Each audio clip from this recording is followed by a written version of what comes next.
Go Sports. Ladies and gentlemen, boys and girls, children of all ages, welcome back to the Always Almost There Day After Show Live. Today we are here for a very special sports episode. We're going to be talking about college football only today. I love it. Nothing else of note happened. No, we're going to talk about Goose's 10th anniversary show at the Greek last night in LA. We've got two very special guests. We've got Joel returning to the pod for his first day after show experience, and we've got Jake Jolly of playing jam bands on sports broadcasts today. How are you guys doing? He's that guy. Doing He always great. plays the music now. Yeah, I had a fun time last night. Yeah, it was a blast. Jake, you doing good today? I'm doing great. I'm doing awesome after a great show last night. Amazing. Yeah, I'd love to hear it. Neil and Danny, how are you guys? Doing great. Real good. Great show. It was fun last night to watch. Seemed really great to everybody that was there, and they've been having fun out west. So yeah, happy to have these guys to share their experience. We've also got Soundcheck Gate to talk about. We're going to be getting Jake and Joel's opinions, because I'm sure you guys have opinions on the integrity of Fantasy Goose. Yeah. What's going on. It's non-biased, so that's as good as you can get. But let's dive in here. Let's start with you, Joel. Your pre-show vibe going into the show, kind of what you were hoping for or expecting. Well, this is technically a local show for me, but it took me an hour and a half to get there last night. Which is hilarious. I'm like, oh yeah, that's why I don't do this.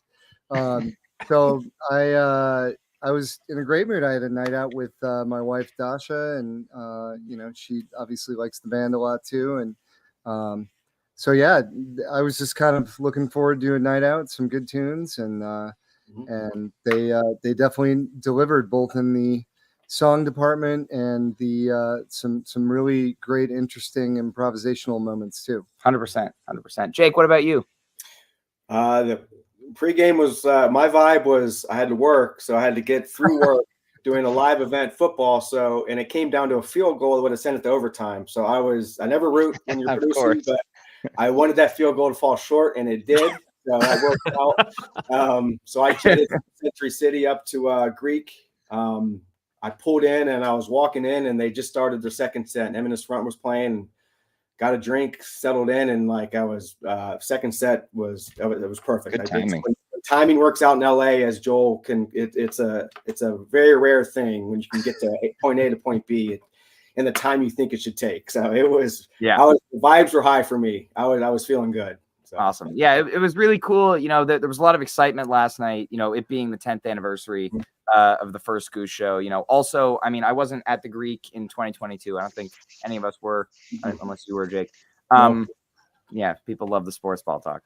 But it felt, that show, I remember hearing, they added Lawrence as the opener at the time to kind of help with ticket sales. So it was a pretty big reach of a venue for Goose at the time, but felt pretty full last night. Obviously it wasn't sold out, and I'm sure if you look at it from different angles, you would see the empty spots. But from where I was like the first row of the second section, like right behind the bowl. Yeah, kind of Peter side. It felt full. Vibes were high. Not a ton of chatting in my area last night, which was great. I don't know if you guys had some chompers. Well, I wear like 9 or 15 dB earplugs too, so brings it down just enough. Yeah, but I'm one of those people who really likes to just keep my phone in my pocket and experience the show, and my wife also doesn't like talking during shows, so yeah, so it's nice to be able to go and just experience a little bit and get in that mode. There you go. That's awesome. Well, let's dive into the show here. Let's get started. First three tunes. Start with you, Joel. Dr. Darkness, Hot Love and the Lazy Poet, and Turn Clouds. Yeah, I thought there was a good expression of their songwriting to start, and one thing that I feel like we sometimes do in Humphreys is just to get comfortable. You want to play a few tunes and make sure things sound good before you go for the deep end of things, which they did with the next one, Echo Over Rose. Yes. 100%. Yeah, I thought, you get your usual, we talk about a lot, the 3-pack. Yeah. And Turn Clouds isn't as common of an opener as the other two. But yeah, it was a good way to get things started. It reminded me of in London last fall where they came out last night of Europe tour, and Peter's like, we're going to go super hard tonight. And then they opened with Dr. Darkness, which is kind of like an anticlimactic start after that statement. So last night it was like, it's the 10th anniversary show. And then they started with Dr. Darkness. It's a mood setter. Yeah, but it was good. You know what? You start slow. You know, the PA was a little bit quiet at first, you know, but Loomis, you know, turned it up nicely and the sound was great for the rest of the night. You know, Hot Love in the 2 slot. They just love this song of the summer. Yeah. Yeah. Well, it goes in line with what Joel was saying. You want to play something that's familiar, and this song actually predates the band. Sure. Goose has only started playing it this year, but it was a Vizzuto song beforehand, and they're just playing the hell out of it now. So if you didn't see this one coming, this is a guarantee. So it's a great Did tune. you have it on your picks, Neil? I did. Yeah, I did. Well. Oh, nice. Yeah. I feel like this also was, I was watching, I mean, sort of, I noticed the crowd was liking it, like even some of just the licks in Dr. Darkness and Hot Love. And a lot of people recognize Turn Clouds from Moon Cabin, of course, if you've listened on Spotify, right? So that's just a song that's familiar for people, I think. And yeah, worked out. Didn't have any of them as picks, but I think it was just comfortable, like Joel said, sort of, and they use that well. You know, they sort of settle into a venue. You're playing one night. You want to make sure things are sounding good and you're feeling good. 100%. Jake, I don't know if you had a chance to listen to the first set this morning, but do you have any thoughts on these first? I didn't, because I wanted to listen to the second set again. So I got that's very reasonable. Right call. I know. Yeah. Like I wanted on the way home and then this morning. So I haven't got to that because they really hit all my hot spots in that second set. So well, we'll get there shortly. But let's talk about this echo here, as Joel alluded to. We get some really nice jamming in this. We don't have boards yet, and I wasn't paying attention to exactly how long it was. I was guessing around 15-ish, I think. Yeah. I think, but yeah, you get this like really cool peak, and then just like they go into the deep end with some really cool exploration. I especially love, you know, I'm sure you were paying attention to what Peter was doing on the clav too. With like that crazy delay and reverb stuff that he's been doing. But I love that part, you know, was a little disappointed that it didn't keep going. But also, you know, I'll take a ripcord into No California, you know, that's allowed. But yes, Digital Sauce as well. Yeah, what it was good. Well, I'm gonna be a contrarian here with Ryan and say that that was the perfect moment to go to No California. There was, you know, probably about like 2 to 3 minutes of sort of ambient chill stuff going on there. And, you know, one of the things I said to Cotter last night after the show, I really felt the nice lower dynamics. They sort of were able to keep a good intensity despite the, you know, the softer dynamic with it, which is not always easy to do. And that hit a nice moment there at the end of Echo of a Rose, where it was a very full sound, but also very spacious. Yeah. And I mean, this is the kind of thing that they've been working on so well this tour. You know, we heard it. I mean, the Salt Shed Drip comes to mind, something like that. But yeah, sorry, D, what were you gonna say? No, Joel, you made a good point. And I think even from when the first night at the Cap, when all three of us were there, but he's immediately quieter, but busier for me in terms of just like, right, he's able to fill space and just drive those sort of sections that they're getting into now a lot more comfortably. Where it is, I agree. I like you want to be able to bring the sound down, not just sort of hit constant peaks and sort of, you know, which is an older sort of approach they took to a lot of songs. So it's nice to sort of settle down and transition in 2-3 minutes of very unique noise. And we saw it in the second set, like you said, Ryan, the drip field from Salt Shed too. They're finding those spaces more and giving it a little bit more time. Yeah, which is great. And I also mentioned to him, I said I thought the Ringo Starr look also sold that. The alpaca crochet vest. The outfits this tour have really been something. I think that was the first time we've seen that, like the crochet vest, the back of it, like the stripe, kind of reminded me of like a Charlie Brown shirt. That's what I thought he was wearing at first. Yeah, I mean, don't you think that was hot?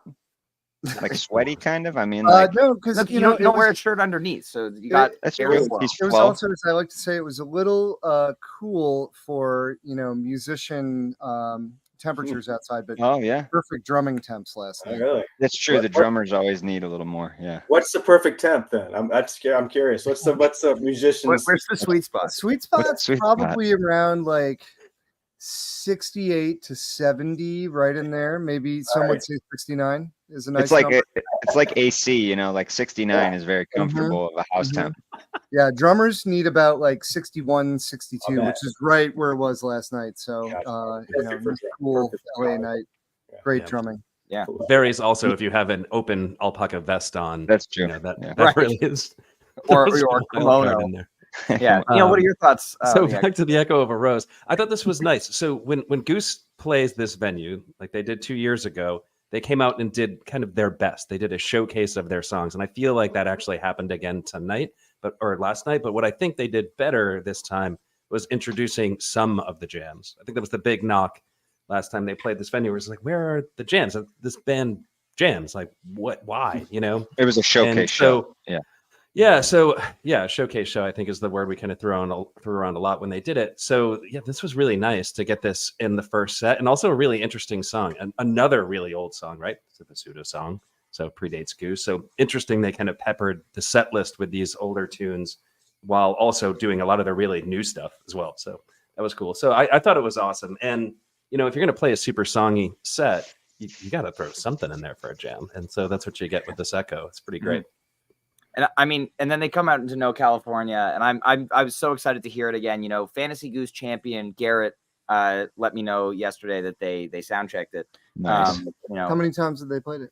only once before. Okay. Arabelo played it in February, and we were all like, "Whoa, this song is awesome!" And then Goose played it at Fiddler's in June, and we were like, "Oh, this song is amazing!" And we didn't play it until last night. So this is why, you know, we've been clamoring for it for, you know, the last 3 months. Almost 4 months now. So really excited to see that last night, you know, very appropriate for California show, obviously. But what did you think of that song? Well, you know, it's funny. I'm like, oh, I know this. And I didn't know who the singer was, but I mean, I listened to Spectrum on Sirius XM quite a bit, and it gets a lot of play in there. So nice. I knew and liked the song already. And, so, you know, I didn't know their background if they had covered it very much, but very rare that I know a song that my wife doesn't. And so, yeah, nobody tell her. Anybody watching them, don't tell her. Awesome. Neil, D, you guys got anything to add on No And Cali? really good tune for Rick's voice. 100%. Like that, Yeah. That No, key. it was perfect. I think, yeah, it sounds good. That's like a good venue for that's a good point, Joel, too. Like showcasing his voice. He did that with, Dr. Darkness, right? Very Rick heavy tune. And so, Yeah. Good flow. Good flow. No California is just, like Joel said, is one of those songs that Rick has kind of taken and made his own. I'd never heard it before, actually, when they covered it the first time. And I was like, what is this? Wow. Like, and it's just one of the things that Goose does really well is they find a cover and they just nail it. As well as, you know, you would expect somebody who's not a jam band to do, like somebody who's just out there strictly just playing the songs, you know? And this one brings the house down too when they do it. And, you know, when they played it the first time with Arabelo, I think I listened to it like 500 times since. Like it just always is coming up on my Sonos because it just crushes. It's absolutely wonderful. It's so good. And then we get the moment that I had been waiting for, just because I love this song so much. We get Big Modern here. You know, this is, I think this is now pretty firmly my favorite 2024 Goose debut. I mean, it's so good. And again, just crushes, you know, again, I'm assuming most of the crowd last night hadn't heard Big Modern before or wasn't super familiar with it. And every single time, it was the same in Montana last weekend. Like they go into that like heavy, you know, breakdown section and everyone just loses it. You know, and then when they come back into the chorus, everyone like loses it again. But what did you think of Big Modern? Oh yeah, I mean when they hit that riff, I was loving it. I was like, oh, it's just like Humphrey.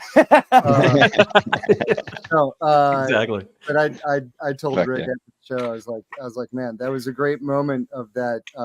And I don't know exactly what the key change is. Maybe somebody, one of you guys knows a little more of the theory, but they're kind of in that like 1/4 groove, and then they take the riff and kind of reinterpret it with a new root, and all of a sudden this thing that kind of felt kind of happy and jovial is now super dark and intense. And obviously that's an excellent moment for the light show too. Yes. So to experience that was pretty cool. But I really dug all the different parts of that tune, and thought it was pretty interesting. But yeah, that had everybody rocking in our section for sure. Yeah. And I'm going to go ahead and say that this is the best big modern they've played so far. I thought the jam in it was really, really good. I mean, beats the 36-minute one, at least, I think. But yeah, Neil, D, you guys thoughts on big modern? Go ahead, D. Yeah, I mean, I agree. I think it's a great song. It was fun to see it live in Chicago, and I think it does. Once they sort of find those newer songs like we've seen the last few years, they'll sort of play them very consistently, but just getting comfortable with them, finding different spaces, like Joel said, sort of the dichotomy of the sort of country poppy indie composition and the lyrical aspect, and then the heavy metal, and then the jam kind of will find that too. I think they sort of can sort of trade off. And when they come back, obviously out of it at the end and go into the outro, it's just great. I think it's a wonderful, good. It sort of is a good display of currently where they are as a band. I think their evolution, and it fits in with the whole 10-year show, like you said. That was a good point, Neil. Like all these songs predating them, and then their newest songs and good covers, old ones, new ones. Like, yeah, I think it was a nice blend of a show, but did a better job, like you said, Ryan, of getting a little bit more out there in a few moments, with this being one of them too. Very strong jam. Probably like 20 minutes. Ish 2021. I think it was. Neil? Yeah, not much to say about the jam other than it's really cool to watch like jam vehicles develop in real time. So like we have just a few milestones here that we can go back and look at this song. And it's a fun song. Like they can just lop the jam off and be like, okay, we got a pretty good tune. But it's fun checking in and just watching this thing become what it's becoming. And I don't know, it's great that it's actually a pretty frequent song now. It just crushes. And I think it's one of those ones you hear for the very first time and you really, really like it. It doesn't take like a while to warm up to it. So another big jam in this first set, which is great. Pretty good. Yeah, we haven't been seeing a ton of huge jams in the first sets this tour, so this was good. Jake, anything to add? I feel bad that you're. No worries. I enjoy listening. You like Big Modern? I never heard it. No, let's go. I can't wait then. When you hear it, you're gonna want to tell people to put it in a pickup truck commercial. I love it. Or you'll just have to play it now. I will. I mean, now I can't wait to listen to No California from last night. Now Big Modern, so it's like but don't worry about it. I love listening to this, like the intimate kind of details you guys have of this. It's so cool. It's very reminiscent of sports to me. So it's Big Modern. It is. Big Modern would be a good commercial track too. I feel like, right? Like there's. You could fit some good sections once you hear sort of what we're talking about. It would be great. An entire big riff, I feel like you go for the big riff, right? Entire game of only modern commercial breaks, and you could use different sections of it and not have to repeat anything. Anyway, give it time to close the set. It was due. Perfect closer. Love it coming back to the first set closing slot. It's been kind of the second set cool down its last bunch of plays. So yeah, love it in this slot always. Shout out to my mom, who was about to be very upset, if they didn't play it last night, because she did 8 shows on this tour and her favorite song, and I had told her that we were probably getting 2 of them. It was surprising since Salt Shed. Yeah, so I agreed for playing that last night, so my mother is not upset. Give it time. Joel, what did you think of that tune? Very very cool vocal tune. I love the melody, and just a strong composition. Another, almost all this was unfamiliar to me. I mean, I'm familiar with like Dripfield and Arcadia, Empress, yeah. Played that one. Very Played a good one. Yeah. Yeah, so it was cool to hear that was a new tune. At the set break, I texted Ryan and asked him. I was like, those last 2 tunes they did, I really dug. So, yeah, it's awesome. Any other thoughts from you guys on the Give It Time closer before we head into second set? Another good song for the venue. I think we just talked about No California, right? Very like the harmony, and I think, yeah, once again, watching the crowd, it's a very engaging song that the fan base has already picked up on, right? All of us like singing it together. It's a catchy lyric, gets stuck in your head. And yeah, it's like a very it's like a strong song for being something that seems sort of like upbeat and kind of very emotional, I should say, like, and powerful of a song. So it's a good set closer. Yeah, it just sort of winds it down well. 100%. Sends people off. 100%. Well, I just before we move on, Ryan, I just want to talk about Give It Time really quick. So I just love the arc of this song, and I love where they put it here because it starts so quiet and just so mellow, and then it builds to this, really triumphant kind of peak as it goes, and it's just the perfect song for it. When we had Josh Terry on for the Chicago shows, he was kind of talking about it as like the galvanizing song going into, I think that actually closed set 2 out there. And right here, like closing set 1 with that, like you're just, you're going into set break, giving high fives to your buddies and stuff because, it's just like such a feel good song. So killer spot for it. I really love what they did here because I don't think it's ever been played kind of in a spot like that before. So it has. It was actually debuted as a first set closer. Yeah, first set, right? Cap. Yeah. Oh, I was there too. No kidding. How about that? Yeah. You were not there though. Was it not? No, it wasn't the first night. It was night 3. Okay. All right. Let's move on. Well, anything? How was set break? Yeah. Anything on the set break report?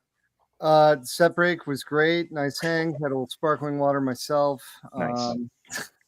Solid. And guys, I actually have to take off at this point. So thankfully Ryan rented a house 2 blocks from where I live, so it made it very easy for me to get around. But I want to thank you guys all for having me. And do you want to share quick thoughts on the drip field before you go? Because I'd love to hear. Man, Drip Field Jam was something. They that one really went places too. And that song, it was funny. It started and we were actually, this is kind of funny. Jay Blakesberg told me, he's like, hey man, I think they sound checked a tune Humphreys covers. They're going to play it tonight. And I was like, really? Okay. And so anyway, we were hanging back talking to Max from the guitarist from Main Squeeze and his wife, and missed the first song of set 2 and walked out to Drip Field. And of course, that was what they opened with. So that was kind of funny. They're talking to me about other shows. Like, yeah. I'm like, should I tell them? Yeah. But yeah, this set 2 was magnificent, top to bottom. Like I said, Drip Field and Arcadia are the ones that I was most familiar with. But I really loved Peter on the guitar and Yeti. Somebody told me recently that when he joined the band, he was basically going to play rhythm guitar. Yeah. And keys weren't as much of a thing. And so it was nice to see him have a little guitar feature in there for a while. So I'll let you guys get back to it chronologically. But good to see you. Yes. All right, Ryan. Thank you, Joel. Danny, Jake. All right. Make sure you get to the Otani segment of this as well. Okay. Exactly. Yeah. Cheers, guys. No. Take care. All right. Well, that was good. We had Joel as the guest for set 1. Yeah. Perfect. That actually worked out very nicely. All right. Well, let's dive into set 2 here. We start off with the Eminence front. I think, Drip Field kind of needs its own segment. So let's talk about Eminence here. 3rd time played this year. Very excited to see this come back. Jake, you're coming in. They're playing Eminence front. I loved it. It was a great. That's an entrance. My walk-up song. So yeah, I was like, great. Like first of all, I was walking from the parking lot. And they hadn't started. Like I don't think they played yet. Then they just kicked into it. Got into the showed me a ticket. It was perfect because set break was over, so lines weren't fast, so I could get a drink and then walk up. And I just bought a single ticket, so I just went up anywhere I could see. And then it was perfect. That was just like, oh, this is a great song for me to just get settled in and get, you know, I was just really pumped. I got there for like the whole second set. I was like, all right, this is great. So I was feeling good. I was feeling good then. Amazing. Yeah, I was really excited about Eminence. You know, this is another one that Fantasy Goose champion Garrett let me know about the sound check. You know, really excited that this one's coming back. You know, I think they like to play this at shows that are kind of a bigger deal, you know. You know, first night of the Cap, it was the only cover they played at the Cap run in April. You know, we got it mid-second set in Northlands, which was an amazing show. Like, and here last night to open the second set again, it was awesome. Dean, Neil, anything to add on Eminence? Sick song, great spot. Gets you right back into gets the energy going again. I feel like, yeah. I mean, this one just crushes. You know, everybody knows it, right? You want to play a familiar song, and maybe not everybody knew No California, but this one, I think you just can't miss it, right? It's everywhere. Yeah. And I just love Rick's guitar tone when they do this cover. It's just, it's so good. And the solo was so crisp in this. Like, absolutely loved it. It was just right. And I love the pairing with Dripfield, because I think, like, thematically they just feel like they're related in some way. The synths work you just get that weird kind of like ethereal vibe. Like when you listen to it, it's like somewhat psychedelic, but like not. And yeah, man, it felt like it just rolled nicely in it. So just really nicely curated set list here. Great choice of a cover. 100%. Jake, let's talk about this Dripfield. I have a lot to say, but you go ahead. You go first. Well, it's one of my favorite songs. I've played it a few times on broadcasts. I love it.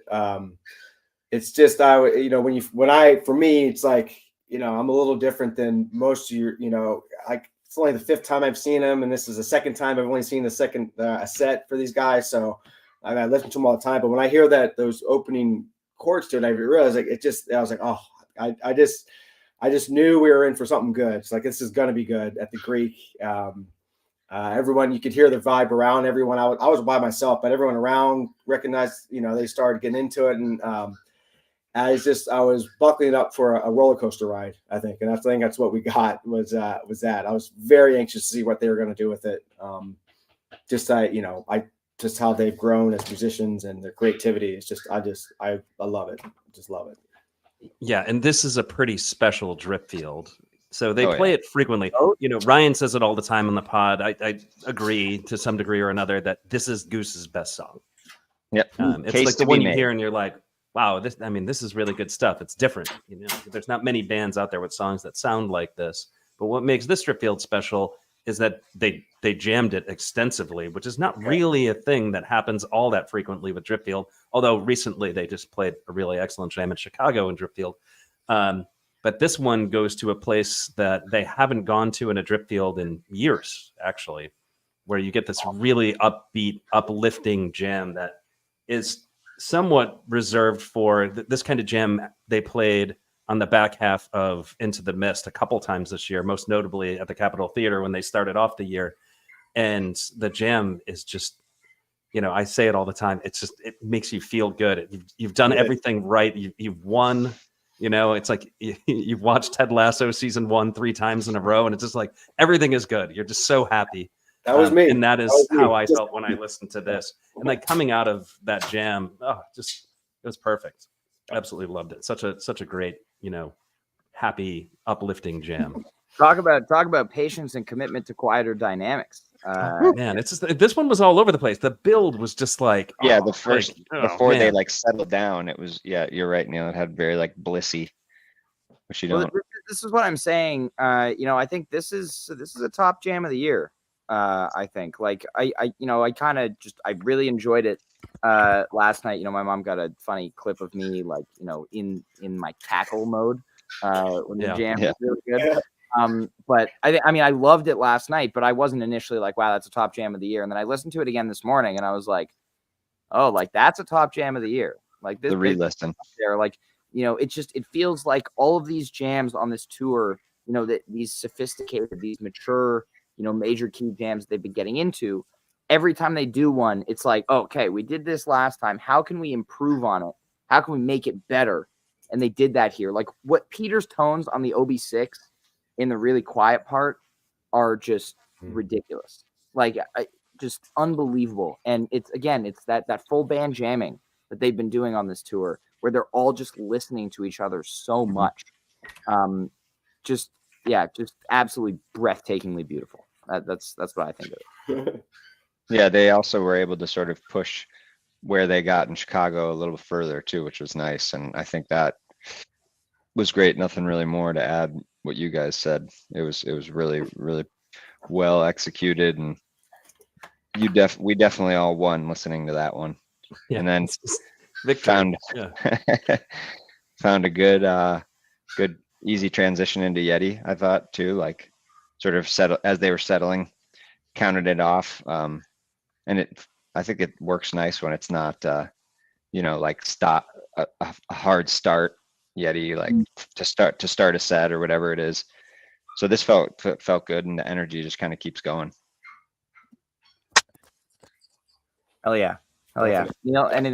Jake, anything to add on this before we move I have a question. Like these you guys mentioned a couple times, these slow builds that they're doing. Is that something new, or is that something they're just honing, or is that something like what? I think it's something they've always kind of done, but since Cotter Ellis has joined the band as drummer, it's something that is really, I think it's the one thing. If you're going to ask me, like, what's the one thing about Goose that has changed significantly since Cotter has joined the band, I would point to exactly that.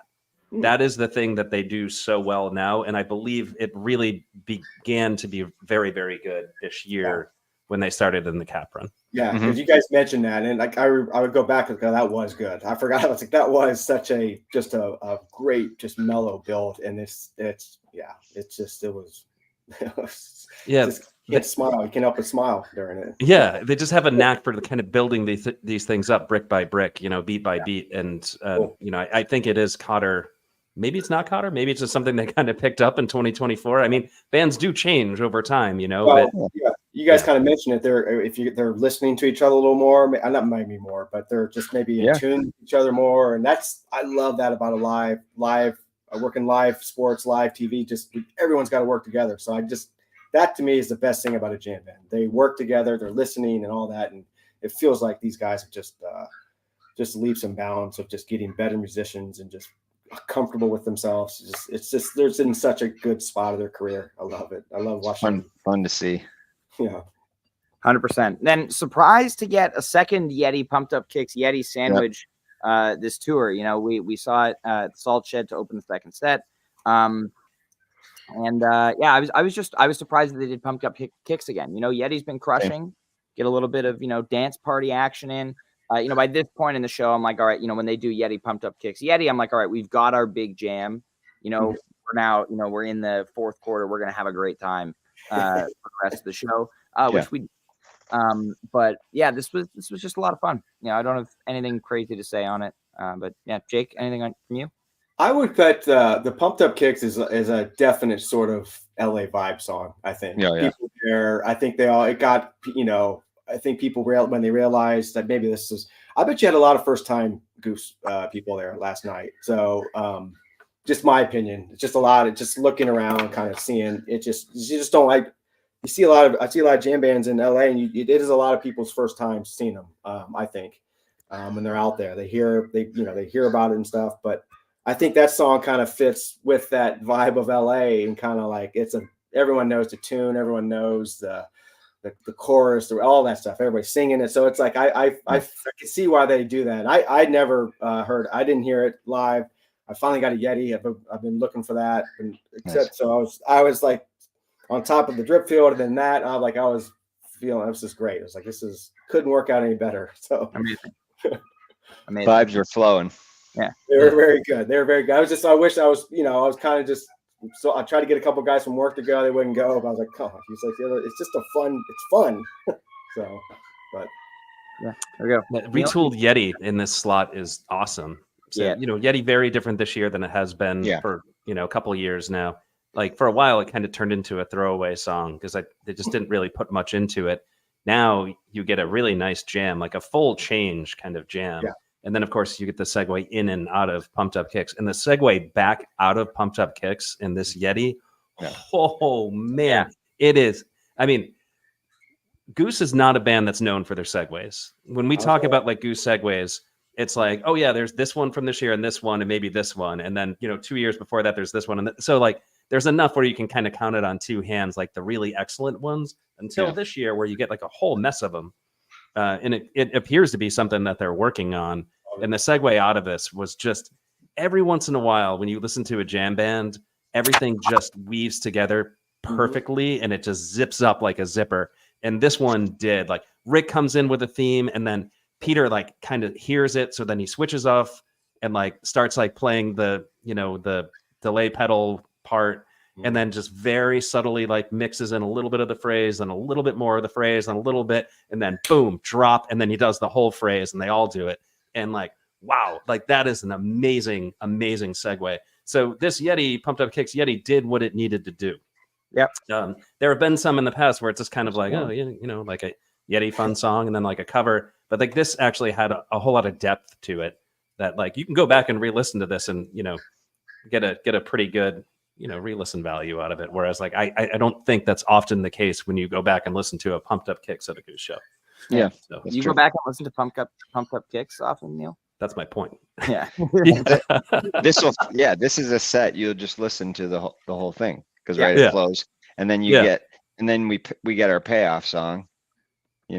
Oh man, I was so excited when this started. We say sometimes like Arise should stay with Arabelo, but like every once in a while, getting a Goose Arise. Great. The last time they played this at the Cap, there were some pretty bad chompers right behind me who were like not nice when I asked them to be quiet.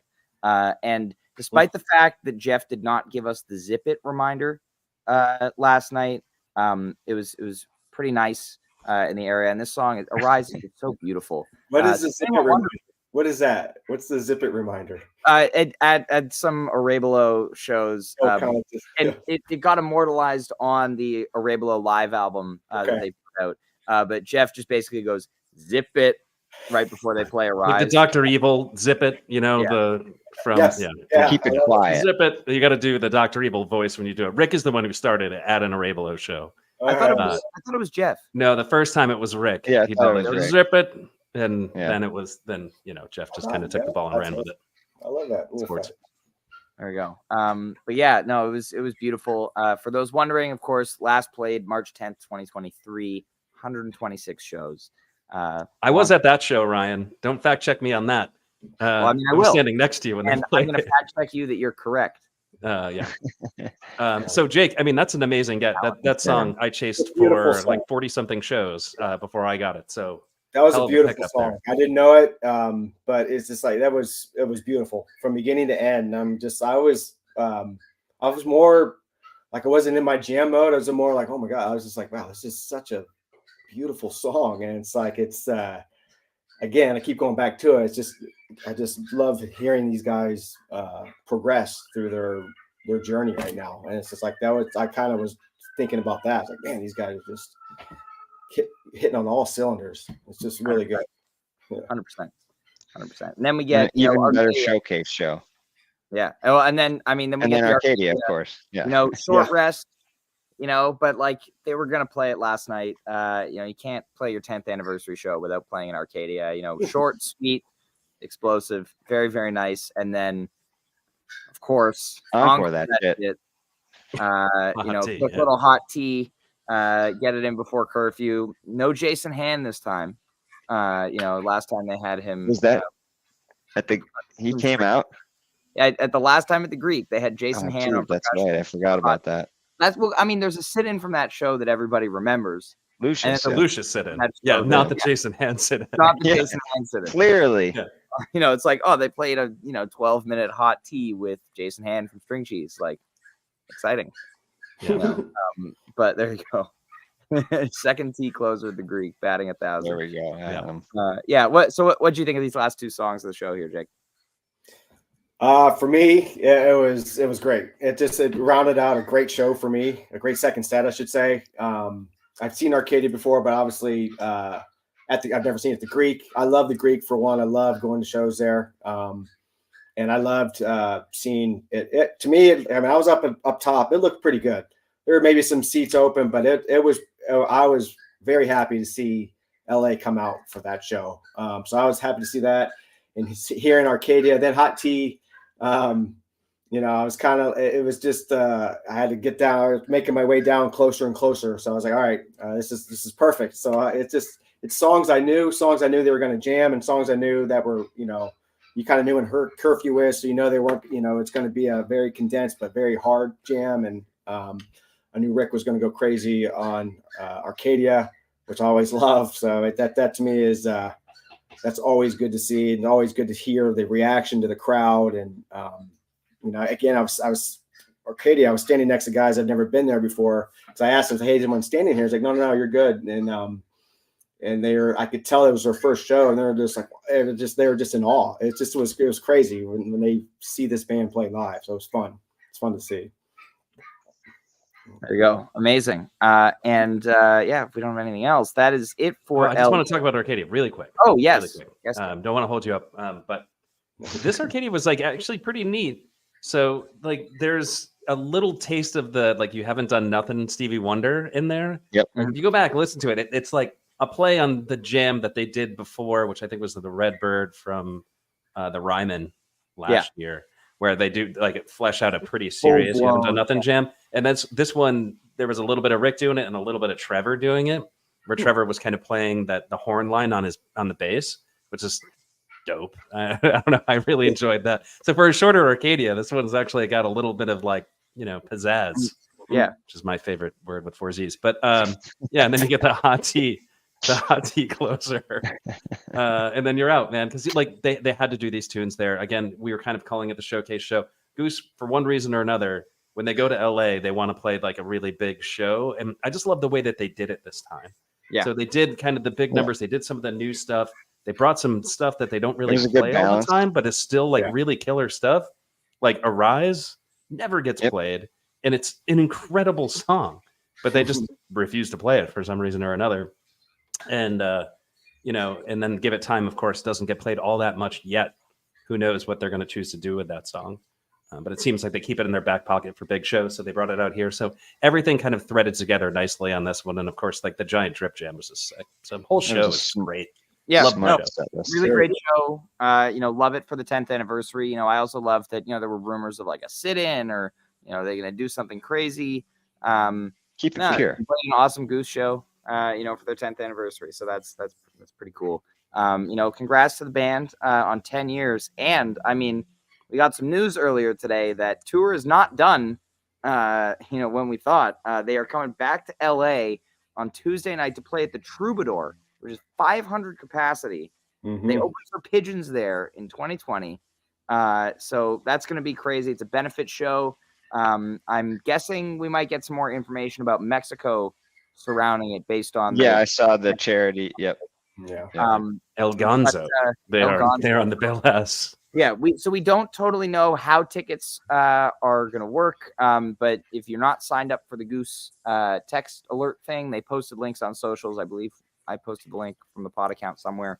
But find that link, sign up if you're able to be in LA on Tuesday. I'm really upset that I'm flying home tomorrow and I can't come to that show because, seeing Goose in a 500 capacity club like that would be probably very squishy and a lot of fun.